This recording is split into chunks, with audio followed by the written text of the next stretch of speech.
నాను ఈరోజు all night prayer ఉంది. ప్రభా వాక్యం చెప్పాలి అని నేను దేవుణ్ణి అడుగుతున్నప్పుడు దేవుడు కొన్ని విషయాలు దేవుడు నాతో పంచుకున్నాడు. ఆ విషయాన్ని నేను చెప్పాలని ఆశపడుతున్నాను. యెషయా గ్రంథము 54వ అధ్యాయము 10వ వచనము. పర్వతాలు తొలగిపోయినను, కొండలు కదిలినను, నా అనుగ్రహము నీ నుంచి తొలగిపోదు అని చెప్పి దేవుని వాక్యం ఇక్కడ ప్రకటిస్తా ఉంది. ఇక్కడ చూసినట్లయితే యెషయా గ్రంథము 54వ అధ్యాయము 10వ వచనం ఏమని రాయబడతా ఉందంటే, నిజంగా కొండలు కదిలినను, మెట్టలు తత్తరిల్లినను, నా కృప నిన్ను విడిచిపెట్టి పోదని చెప్పి ఈ వాక్యంలో తెలియపరుస్తా ఉంది. అంటే పర్వతాలు తొలగిపోవచ్చు గాని, మెట్టలు తత్తరిల్లొచ్చు, నా కృప నిన్ను విడిచిపెట్టి పోదని చెప్పి ఇక్కడ వాక్యం తెలియపరుస్తుంది. అంటే మొట్టమొదటిగా కొండలు కదిలిపోవచ్చు. మొదటి అంశము మంది కొండలు కదిలిపోయినను అంటే పర్వతాలు తొలగిపోయినను, మెట్టలు తత్తరిల్లినను, నా కృప నిన్ను విడిచిపోదు అని ఇక్కడ తెలియపరుస్తుంది. అట్లాగే సమాధాన విషయమైన నా నిబంధన తొలగిపోదు. మనుషులు మాట్లాడుతూ ఉంటారు, మనుషులు వాగ్దానాలు ఇస్తూ ఉంటారు, అవి తప్పిపోతా ఉంటారు. ఎందుకు తప్పిపోతారంటే కొన్నిసార్లు మనిషి కరెక్ట్ గా ఉండకపోవచ్చు. బైబిల్ గ్రంథంలో కూడా ఒక మాట రాయబడింది ఏంటంటే, రాజులను నమ్ముకొనుట కంటే గుర్రములను బట్టి రథములను బట్టి నేను అతిశయపడటం లేదు కానీ నా దేవుణ్ణి బట్టి నేను అతిశయపడుతున్నాను అంటాడు దైవ సేవకుడు. అలాగే ఈ రోజు యెషయా గ్రంథములో యెషయా భక్తుడు ఏమంటున్నాడంటే, పర్వతములు తొలగిపోయినను, మెట్టలు తత్తరిల్లెలను, నా కృప నిన్ను విడిచిపెట్టిపోదు. నిజంగా ఎవరు విడిచిపెట్టినా ఈ లోకంలో ఆయన కృప విడువదని చెప్పి మనకి వాగ్దానం ఇస్తా ఉన్నాడు. ఇది వాగ్దానం కలిగిన మాటలు. అట్లాగే ఆయన ఏమంటాడంటే, నీయందు జాలిపడు యెహోవా సెలవిచ్చుచున్నాడు. ఆయన జాలిపడే దేవుడుగా ఉన్నాడు, ఆయన కృపనిచ్చే దేవుడుగా ఉన్నాడు, ఆయన కృప విడిచిపెట్టకుండా సమాధానం ఇచ్చే దేవుడుగా ఉన్నాడు. ఇవన్నీ చూస్తున్నప్పుడు ఆయన నిబంధన కూడా తొలగిపోదంట. ఎవరికి తొలగిపోదయ్యా అంటే, ఆయన యందు భయభక్తులు గల వారికి ఈ కృప తొలగిపోదని దేవుని వాక్యం తెలియపరుస్తా ఉంది. నిజంగా ఈ కృపలో మనం ఉంటున్నప్పుడు దేవుడు ఎలాంటి కృప ఇస్తాడంటే, యేసేపును మనం చూసినట్లయితే యేసేపుకు దేవుడు కృపనిచ్చాడు. అన్నదమ్ములు ఆయన్ని నెట్టివేశారు, అన్నదమ్ములు ఆయన్ని త్రోసివేశారు. అయితే యేసేపు ఎడల దేవుడు కృప ఉంది కాబట్టి ఆయన్ని రాజుగా చేశాడు. ఆయన ఎప్పుడైతే యేసేపు అన్నదమ్ములు ద్వేషించినా, ఎవరు ఆయన్ని అవమానపరిచినా ఎప్పుడు కూడా దేవుణ్ణి విడిచిపెట్టలేదు కాబట్టి ఆయన ఒక ఉన్నత స్థానాన్ని దేవుడిచ్చాడు. ఈరోజు దేవుడు మాట్లాడే మాట ఏంటంటే, మనము కొన్నిసార్లు కృంగిపోతాము, కొన్నిసార్లు మనకి పర్వతాల లాంటి శ్రమలు మన మీదకి వస్తాయి, కొన్నిసార్లు మనమే భయపడిపోతూ ఉంటాం. అయ్యో నేను ఇది చేయలేను, ఇది నా వల్ల కాదు, ఇది నేను ఈ పరిస్థితుల్లో ఉన్నాను కదా అని అనుకున్నప్పుడు దేవుడు దానికి సమాధానం ఈరోజు మనకి ఏమిస్తున్నాడంటే, నా కృప నిన్ను విడిచిపెట్టి పోదు. ఎందుకంటే బైబిల్ గ్రంథంలో ఒక మాట ఉంది, ఆయన ఎన్నడూ కూడా అబద్ధం ఆడని వ్యక్తి అయి ఉన్నాడంట.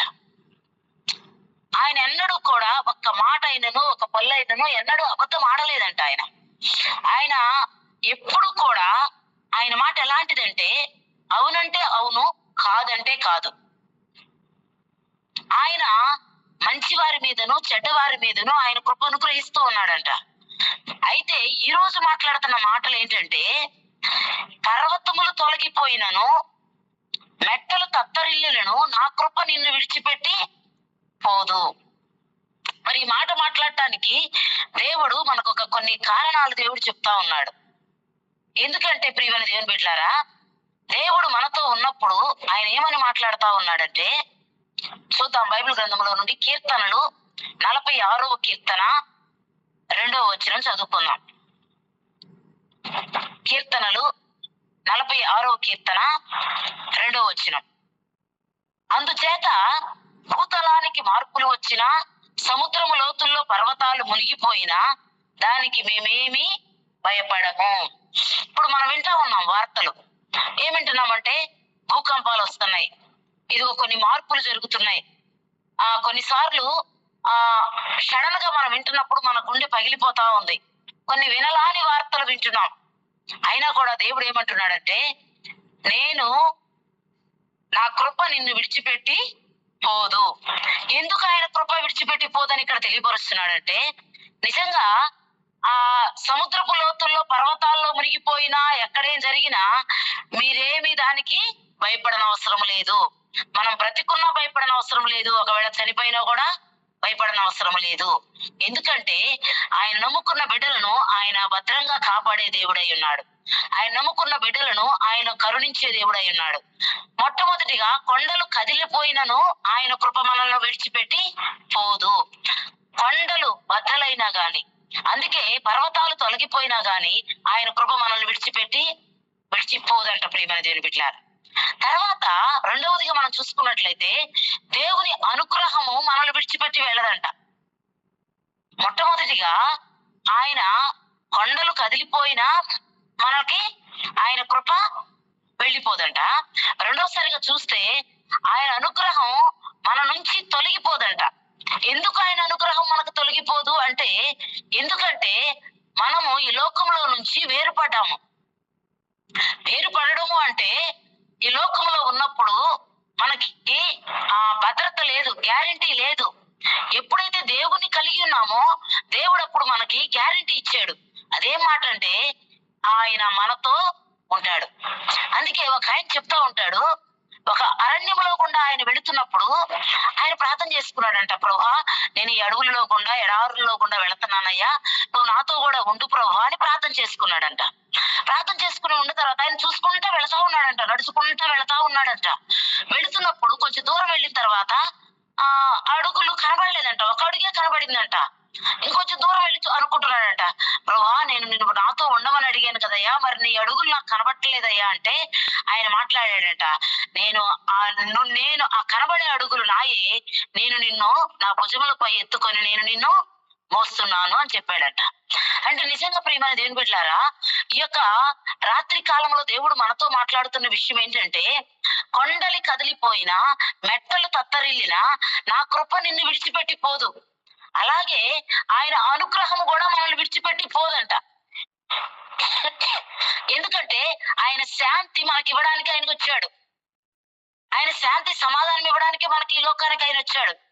శాంతిని పంచడానికి మనము కూడా నిర్ణయించుకున్నాము. నిజముగా దేవుణ్ణి కలిగి ఉన్న మనము ఈ లోకములో ఉన్నవాని కంటే మనలో ఉన్నవాడు గొప్పవాడు అని దేవుని వాక్యం తెలియపరుస్తా ఉంది ప్రియమైన దేవుని బిడ్డలారా. అందుకే ఎవరైతే ఆయన్ని తెలుసుకున్నారో, ఎవరైతే ఆయన్ని ఎరిగి ఉన్నారో, ఎవరైతే ఆయన్ని ధరించుకున్నారో, ఎవరైతే ఆయన్ని మనసారా ఆరాధిస్తున్నారో, నిండు మనసుతోనూ పూర్ణ మనసుతోనూ పూర్ణ ఆత్మతోనూ పూర్ణ బలముతోనూ ఎవరైతే ఆయన ఆరాధిస్తున్నారో వారిని గురించి దేవుడు ఈ రాత్రి కాలం ఏం మాట్లాడుతున్నాడంటే, మీరు భయపడవద్దు, నేను మీకు తోడుగా ఉన్నాను, నేను మీకు తోడుగా ఉన్నాను, మీరు భయపడాల్సిన పని లేదు, ఎందుకంటే నేను మీతో ఉంటాను. హల్లెలూయా, ప్రైజ్ ది లార్డ్, దేవునికి స్తోత్రం, హల్లెలూయా. అందరూ చెప్తారు, అమ్మా నేను నీతోనే ఉంటాను, చివరి వరకు ఉంటాను. ఇదిగో తల్లిదండ్రులు చెప్తారు, బంధువులు చెబుతారు, స్నేహితులు చెప్తారు, మేమందరం నీతోనే ఉంటాను అంటారు, గాని ఎవరు కూడా మనతో ఉండరు. కష్టాలు వచ్చినప్పుడు కదలిపోతారు, ఎవరు మన దగ్గరికి రారు. ఇదిగో కష్టాల్లో ఉన్నప్పుడు వాళ్ళు హేళన చేస్తా ఉంటారు. అయ్యో, పైకి ఏమనుకుంటారంటే ఏమండి బాగున్నారా అని పలకరిస్తారు, పైకి లోపల అనుకుంటారు వీడికి ఎప్పుడు వచ్చిద్దా, ఏమయ్యిద్దా, వీడు ఎప్పుడు పోతాడా, వీడు ఎప్పుడు చెడిపోతాడా అని అనుకుంటా ఉంటారు. కానీ ఈ మనము రాత్రి కాలం దేవుడు మనతో మాట్లాడుతున్న మాట ఏంటంటే, దేవుని వైపు నువ్వు చూచినప్పుడు, దేవునిలో నువ్వు ఉన్నప్పుడు, ఎప్పుడైతే నువ్వు రక్షణ పొందావో, ఎప్పుడైతే మారు మనసు పొందావో, ఎప్పుడైతే ఆయన పరిచర్యలో ఉన్నావో, ఎప్పుడైతే ఆయన కొరకే నీ జీవితాన్ని సమర్పించుకున్నావో, ఆ దినము నుండి దేవుడు నీకు ఒక ప్రణాళిక వేశాడు. నీ పేరు జీవ గ్రంథములో ఆయన రాశాడు. ఆయన రాసిన జీవ గ్రంథములో పేర్లు ఎవరు కూడా తుడిచి వేయలేరని దేవుని వాక్యం తెలియపరుస్తుంది. ప్రియమైన దేవుని బిడ్డలారా,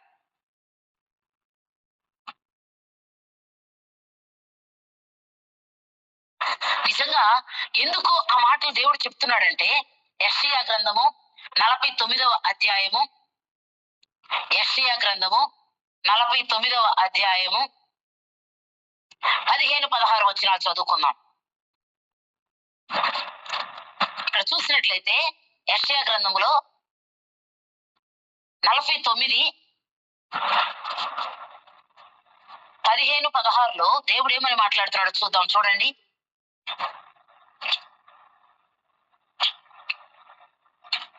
అంటున్నాడు కదా, స్త్రీ తన గర్భమున పుట్టిన బిడ్డను కరుణింపకుండా తన చంటి పిల్లను మరుచునా, వారైనా మరచుదురు గాని నేను నిన్ను మరువను. హల్లెలూయా, ప్రైజ్ ది లార్డ్. దేవునికి స్తోత్రం. హల్లెలూయా. 16వ వచనంలో అంటాడు, చూడుము నా అరచేతుల మీదనే నిన్ను చెక్కియున్నాను, నీ ప్రకారములను నిత్యము నా ఎదుటనున్నవి అని తెలియపరుస్తా ఉన్నాడు. ప్రియమైన దేవుని బిడ్డలారా, నిజంగా ఇక్కడ ఏమని తెలియపరుస్తున్నాడంటే, దేవుడు మనకిస్తున్న మాట, స్త్రీ తన గర్భమును పుట్టిన బిడ్డనైనా మరచునేమో గాని, కరుణించకుండా తన చంటి పిల్లను మరచునేమో గాని, వారైనా మర్చిపోతారేమో గాని నేను నిన్ను మర్చిపోను. ఎందుకంటే ఇక్కడ ఆయన చేతులతో మనకి మన యొక్క పేర్లను ఆయన చెక్కుతా ఉన్నాడు. అరచేతుల్లో ఆయన చెక్కుతున్నాడు. ఆయన అరచేతుల్లో ఉన్న పేర్లని ఎవరు తొడపగలరు? ఆయన అరచేతుల్లో రాసి పెట్టుకున్న వాటిని ఎవరు పాడు చేయగలరు? ఎవరైతే ఆయన మాట వింటున్నారో, ఎవరైతే ఆయన కొరకే బ్రతుకుతున్నారో వారి పేర్లను అరచేతిలో రాసుకున్నాడు ఆయన. ఆయన అసలు మంచి మాట మనకి ఇక్కడ రాస్తా ఉన్నాడు. చూడుము నా అరచేతుల మీదనే నిన్ను చెక్కి ఉన్నాను. మన పేర్లంట ఆయన అరిచేతిలో చెక్కాడంట. నిజంగా అలా చెక్కడానికి గల కారణం ఏంటంటే ఆయన కొరకు పని చేస్తున్నాము కాబట్టి ఆయన అరిచేతిలో మనల్ని చెక్కుకున్నాడు.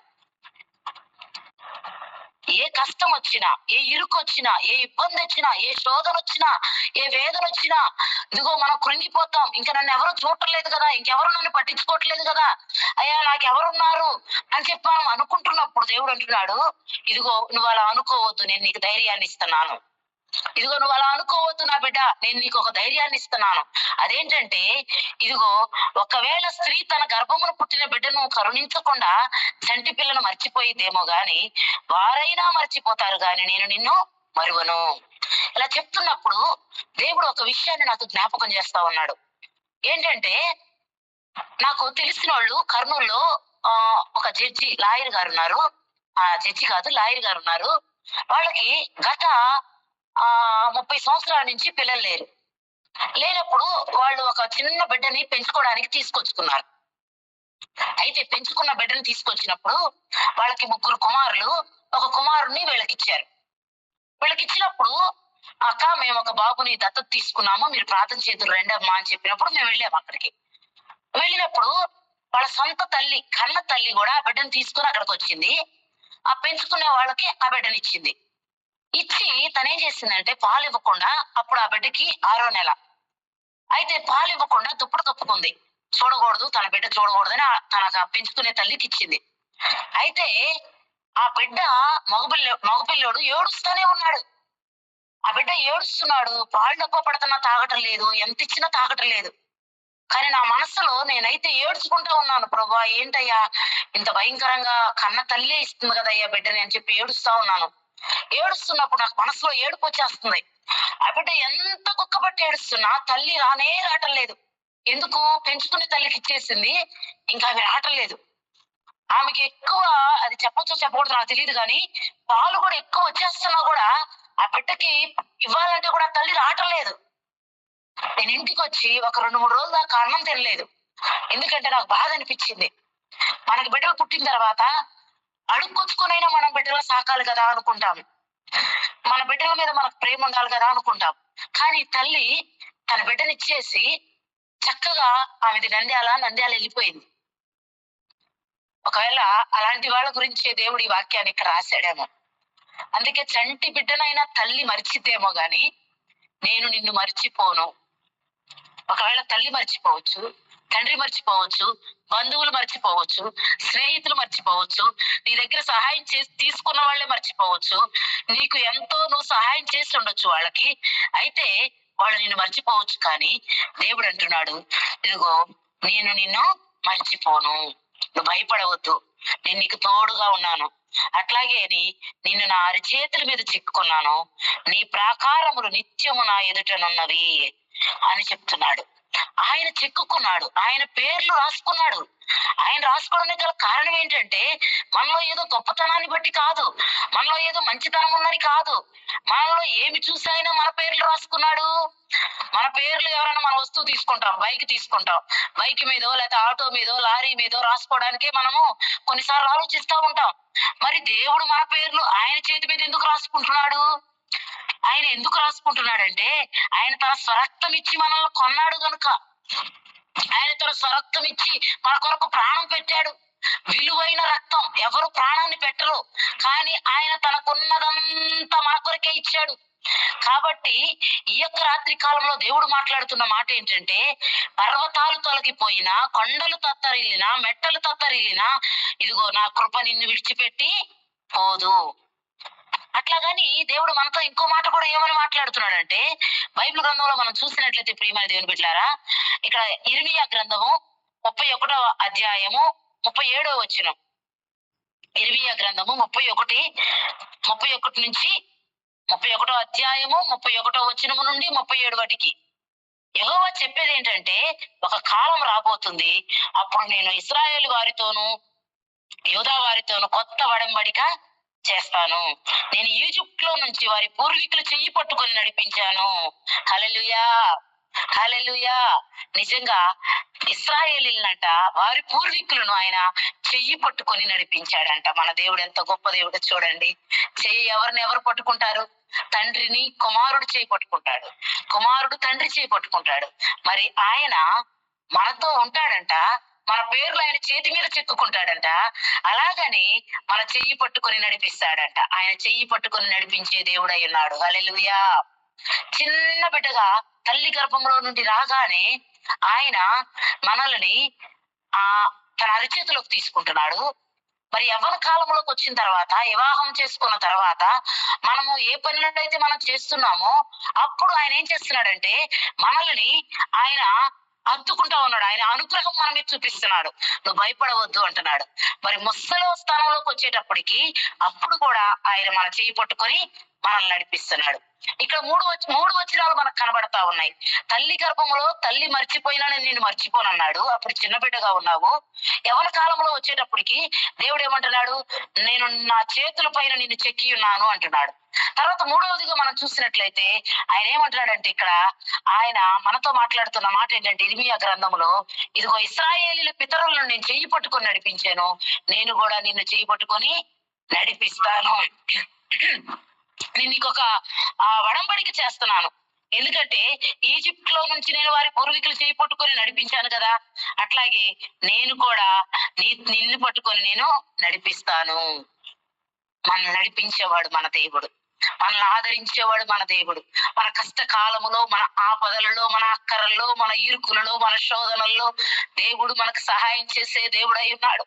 నిజంగా ఈ లోకంలో మనకేమి లేకపోయినా కూడా పర్వాలేదు, కానీ ఇదిగో ఆయన పేరు ఉచ్చరిస్తేనే దయ్యములు పారిపోయినాయి, ఆయన మాట అంటేనే స్వస్థతలు జరిగినాయి, ఆయన మాట చెబితేనే చనిపోయిన వారు తిరిగి లేచారు. బైబిల్ గ్రంథంలో నిజంగా ఆయన మాట తగిలితే, ఆయన వస్త్రపు చెంగు తగిలితే స్వస్థపడ్డ వాళ్ళు అనేక మంది ఉన్నారు.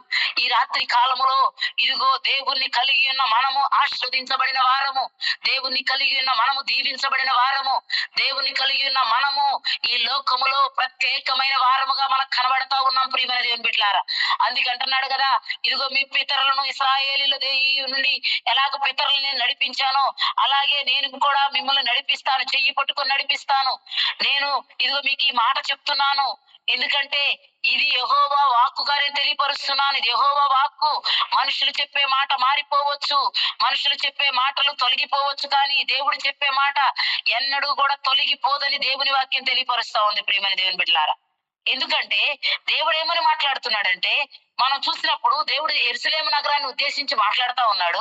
దేవుడు ఇశ్రాయేలు జాతి పట్ల తన వాగ్దానాలను నెరవేర్చుకుంటాడని మనము అనుకుంటా ఉంటాము.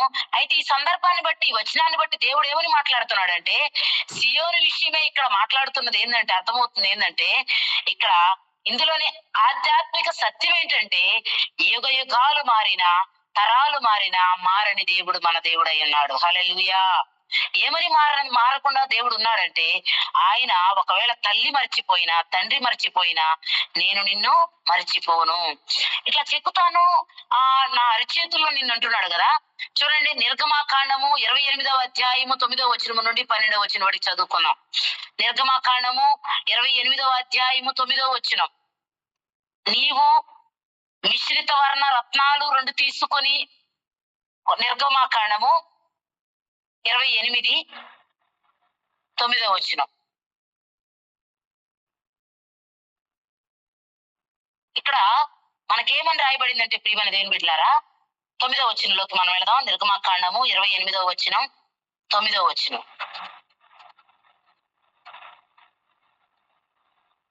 ఇక్కడ ఏమని రాయబడుతుందంటే,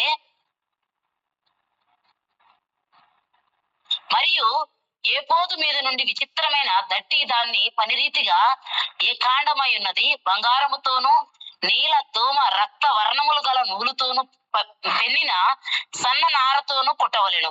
మరియు నీవు 2 లేత పచ్చలను తీసుకొని వాటి మీద ఇశ్రాయేలుల పేర్లను, అనగా వారి జనన క్రమము చొప్పున ఒక రత్నము మీద వారి పేర్లను 6ను, 2వ రత్నం మీద తక్కిన 6 పేర్లను చెక్కవలెను. ముద్ర మీద చెక్కబడిన వాటి వలె చెక్కిడి వాని పనిగా ఈ 2 రత్నముల మీద ఇశ్రాయేలు పేర్లను చెక్కి బంగారు జావలలో వాటిని పొదగవలెను. హల్లెలూయా. చూసారా, ఇక్కడ పేర్లు ఆ రత్నముల మీదను ఇక్కడ పొదిగించబడినట్టుగా ఉంది ప్రియమైన దేవుని బిడ్డలారా. పేరు రత్నముల మీదకి వెళ్ళాలి అంటే, మన పేరు అక్కడ చెక్కబడాలి అంటే, మనం చేసే పని ఏమై ఉండాలంటే, నిజంగా ప్రియమైన దేవుని బిడ్డలారా, వాటిని ఇశ్రాయేలు కొడుకుల పేర్లు వారి జన్మ క్రమం ప్రకారం చెల్లించాలి. ఒక రత్నం మీద 6 పేర్లు, 2వ రత్నం మీద మిగతా 6 పేర్లు చెక్కాలి అంటున్నాడు. అంటే ఎవరైతే దేవుని క్రమం చొప్పున చేస్తారో, ఎవరైతే దేవుని క్రమములో ఉంటారో వారి పేర్లు జీవ గ్రంథములో రాయబడతాయి. రత్నముల మీద చెక్కబడ్డాయి అంట పేర్లు. మనము కూడా పేర్లు పెట్టుకుంటా ఉంటాం. ఆ పేరుకు తగిన అర్థము మనం అనుభవించాల్సిందై ఉంది. ఆ పేరుకు తగ్గ అర్థం అంటే, నిజంగా ఒకప్పుడు మనం ఎలాగున్నామో తెలియదు కానీ, ఒకప్పుడు మనం ఏ స్థితిలో ఉన్నామో తెలియదు కానీ, మనము ఎలాంటి పరిస్థితుల్లో ఉన్నామో, పాపములో ఉన్నాము, అంధకారములో ఉన్నాము, దేవుని ఎరుగినటువంటి పరిస్థితుల్లో ఉన్నాము, దేవుని పరిచర్యలో మనము లేము, అసలు దేవుడు అంటేనే మనకు తెలియదు. అలాంటి పరిస్థితుల్లో ఉన్న మనలను దేవుడు ప్రత్యేకించి సేవకు తీసుకొచ్చాడు. ప్రత్యేకించి ఆయన రక్షణ ఇచ్చాడు. ప్రత్యేకించి ఆయన రక్తములో కడిగి శుద్ధులుగా మనల్ని చేసి ఆయన మన పేర్లను రత్నముల మీద రాయించాడు. హల్లెలూయా. జీవ గ్రంథములో మన పేర్లు రాశాడు. అవును, ఈ లోకంలో ఎంతో మంది ముఖ్యమంత్రులు ఉండొచ్చు, ఎమ్మెల్యేలు ఉండొచ్చు, ఇంకా అంతకంటే గొప్పవారు ఉండొచ్చు, కానీ వారందరికంటే ఉన్నతముగా ఎవరిని దేవుడు చేశాడయ్యా అంటే, ఎవరి పేర్లైతే జీవ గ్రంథములో రాయబడ్డాయో వారిని దేవుడు అద్భుతకరముగా ఆశీర్వదించాడు. అందుకే వారి పేర్లు చెక్కాడంట ప్రియమైన దేవుని బిడ్డలారా. అందుకంటున్నాడు కదా ఈ సమయంలో. నిజంగా ఎఫెసీయులకు రాసిన పత్రిక 2వ అధ్యాయము 17వ వచనం 18వ వచనం మనం చూసుకున్నట్లయితే, ఎఫెసీయులకు రాసిన పత్రిక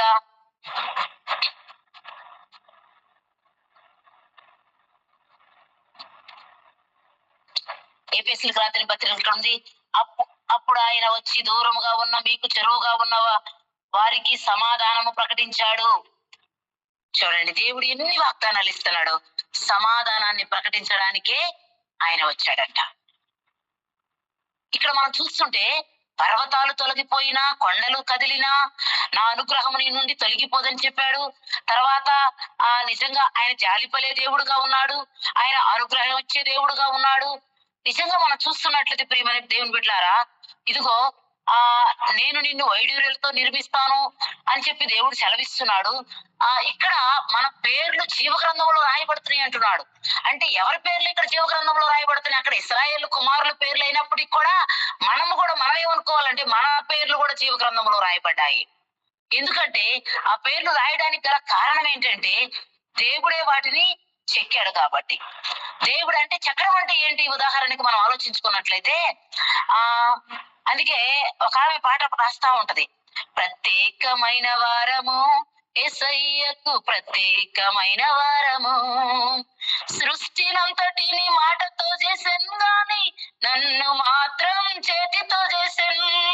సృష్టినంతటిని మాటతో చేసెను గాని నన్ను మాత్రం చేతితో చేసెను. నన్ను మాత్రం చేతితో చేసెను.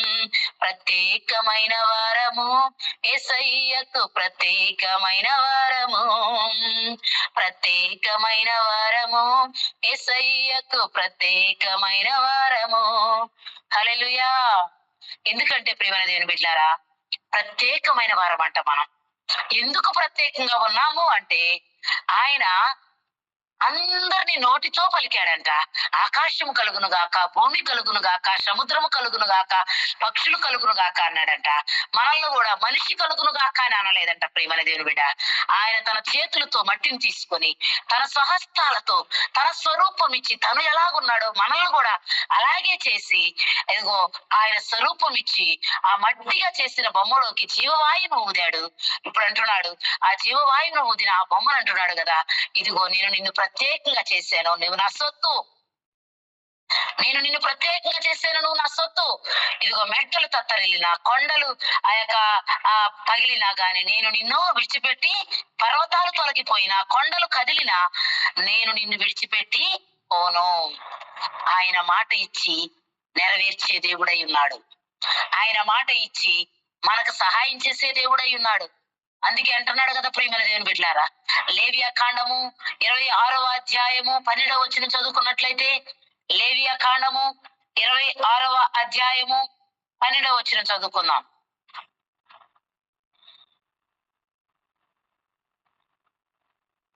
ఇక్కడ చూసినట్లయితే లేవియా కాండములో ఏమని రాయబడి ఉందంటే,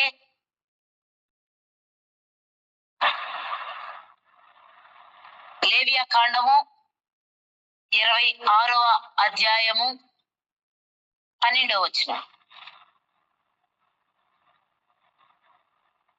ఇక్కడ ఏమని రాయబడుతుందంటే, నిజంగా నేను మీ మధ్య నడిచేదను, మీకు దేవుడునై యుందును, మీరు నాకు ప్రజలై యుందురు. హల్లెలూయా, ప్రైజ్ ది లార్డ్. చూడండి ఎంత చక్కని మాట దేవుడు మనకు ఇక్కడ తెలియపరుస్తున్నాడు. మీకు దేవుడు ఎవరయ్యా అంటే నేనే. ఎందుకంటే నేను మీ మధ్యలో నడిచేదను, మీకు దేవుడునై యుందురు, మీరు నాకు ప్రజలై ఉందురు. ఆయన ఎప్పుడు దేవుడే, మనం ఎప్పుడు ప్రజలమే. ఆయన ఆకాశం అందున్నాడు, మనం భూమి మీద ఉన్నాము. మనం కొద్దిగానే ఉండవలెను. ఆకాశంలో ఆయన సింహాసనం మీద కూర్చున్నప్పుడు లూసిఫర్ అనుకున్నాడట, అయ్యా నేను కూడా కూర్చుంటే బాగుండు అనుకున్నాడట. అంతలోకే ఆయన కిందకి త్రోసివేయబడ్డాడు. ఇక్కడ అందుకే అంటున్నాడు కదా, ఎవరు కూడా హెచ్చించుకోవడానికి లేదు అవకాశం. ఇదిగో నేను గొప్ప కదా, నేను గొప్ప కదా, నేను గొప్ప కదా అని అనుకోవడానికి అవకాశం లేదు ఇక్కడ. ఎందుకంటే ఆయన ఏమంటున్నాడంటే నేను మీ మధ్య నడుస్తాను, నేను మీకు దేవుడినై ఉన్నాను, మీరు నాకు ప్రజలై ఉన్నారు. మనం ఎప్పుడు కూడా ఈ మధ్య కాలంలో చాలా మందిని మేము వింటా ఉన్నాం ప్రియమైన దేవుని బిడ్డలారా. తప్పుగా చెప్పాలని మేము నాకు లేదు, కానీ ఆ విషయం ఎందుకో చెప్పాలని అనుకుంటున్నాను ప్రియమైన దేవుని బిడ్డలారా. ఒక మాతో మేము సేవకు వచ్చినప్పటి నుంచి మాకు తెలుసు ఒక పాస్టర్ గారు ఇక్కడ. తెలిస్తే ఈ మధ్య కాలంలో ఆయన పేరు ఒకటైతే ఇంకో పేరు మార్చుకున్నాడు. ఏం చెప్పాడంటే, నాకు ఈ పేరు పెట్టుకోమని దేవుడు చెప్తున్నాడు అని చెప్పి పేరు మార్చుకున్నాడు. సరే మార్చుకున్నాడు కదా అనుకున్నాము. మళ్ళీ ఈ లోపే మళ్ళీ ఇంకో పేరు, ఆ పేరు వద్దు అని చెప్పి దేవుడు ఇంకో పేరు మార్చుకోమన్నాడంట. సరేనని చెప్పి ఆ పేరు కూడా మార్చుకున్నాడు. మార్చుకున్న తర్వాత ఇప్పుడు ఏం చెప్తున్నాడంటే ఆ పాస్టర్ గారు, దేవుడు కాదు మీకు దేవుడు, నేనే మీకు దేవుణ్ణి. ఎందుకంటే దేవుడు నాలోకి వచ్చి చెప్తున్నాడు, నేను ఒక కానాను ప్రదేశం అనేది పెట్టాను, ఆ కానాను ప్రదేశము పరలోకంలో లేదు, ఇక్కడ భూలోకంలోనే ఉంది. దాన్ని నేను నిర్మించాను, నేనే దేవుణ్ణి అని చెప్తున్నాడు. అందుకే దేవుడు ఈ మాటలు అనేవాళ్ళు వస్తారని చెప్పి ఎరిగే హృదయంతరంగములు ఎరిగిన దేవుడు మన దేవుడు. హల్లెలూయా. ఎందుకంటే ఆ మనల్ని తల్లి గర్భములో ఉన్నప్పుడే రూపురేఖలు ఈక ముందే ఈ భూమి మీద ఏం జరిగిద్దో ఆయనకి తెలుసు కాబట్టి ముందుగా జరగబోయే దాన్ని ఆయన తెలియపరుస్తున్నాడు. అందుకంటున్నాడు కదా, ఇదిగో నేను మీకు దేవుడునై ఉందును, మీరు నాకు ప్రజలై ఉందురు. ఇది ఎలాగంటే నేను మీ మధ్య నడుస్తాను, మీకు దేవుడునై ఉందును, మీరు నాకు ప్రజలై ఉందురు. ఆయన దేవుడే, మనం ప్రజలమే. మనం ఎప్పుడు దేవుడు కాలేమో, ఆయన ఎప్పుడు ప్రజలుగా ఉండలేడు. ఎందుకంటే ఆయన ఆకాశమందున్నాడు, ఆయన సింహాసనాసీనుడుగా ఉన్నాడు, ఆయన ఎంతో గొప్ప దేవుడుగా ఉన్నాడు. ఆయన ఇస్తున్న మాట ఏంటంటే మనకి, పర్వతాలు తొలగిలను, మెట్టలు తత్తరిల్లను, నా కృప నిన్ను విడిచిపెట్టి పోదు అంటున్నాడు. మొట్టమొదటిగా చెప్తున్నాడు, కొండలు కదిలినా కూడా నేను నిన్ను కదల్చజాలవు, ఏవి కూడా నిన్ను కదల్చజాలవు, నేను నీకు తోడుగా ఉంటానన్నాడు. రెండవదిగా దేవుని అనుగ్రహం నేను మీకు ఇస్తాను, నా అనుగ్రహం మీకుంది, మీరు ఎప్పుడు కూడా నేను మిమ్మల్ని విడిచిపెట్టి పోలేదు అన్నాడు. మూడవదిగా నేను ఎల్లప్పుడూ మీతో ఉంటాను అన్నాడు. ఆయన తన చేతులపై చెక్కుకున్నాడు, ఆయన మనల్ని నడిపిస్తున్నాడు, మనతో ఉన్నాడు, ఆయన మన కృపకిచ్చాడు, ఆయన మనకు ఆశ్రయముగా ఉన్నాడు, ఆయన మనకు దుర్గముగా ఉన్నాడు. ఈ రాత్రి కాలం మాట్లాడుతున్న మాట ఏంటయ్యా అంటే, దేవుడు నిజంగా తల్లి తన బిడ్డను మర్చిపోయినా నేను నిన్ను మర్చిపోను. ఆయన మర్చిపోయే దేవుడు కాదు. పగలైనను రాత్రి అయినను రేయింబగలు కనురెప్ప కునుకు పాటు కూడా లేకుండా ఆయన మనల్ని కాపాడుతున్నాడు. ఈ రాత్రి కాలం అంటున్న దేవుడు ఏంటంటే, ఇదిగో నా ప్రియమైన దేవుని బిడ్డ, నువ్వు నా సొత్తు, నా స్వరక్తం ఇచ్చి నిన్ను కొన్నాను.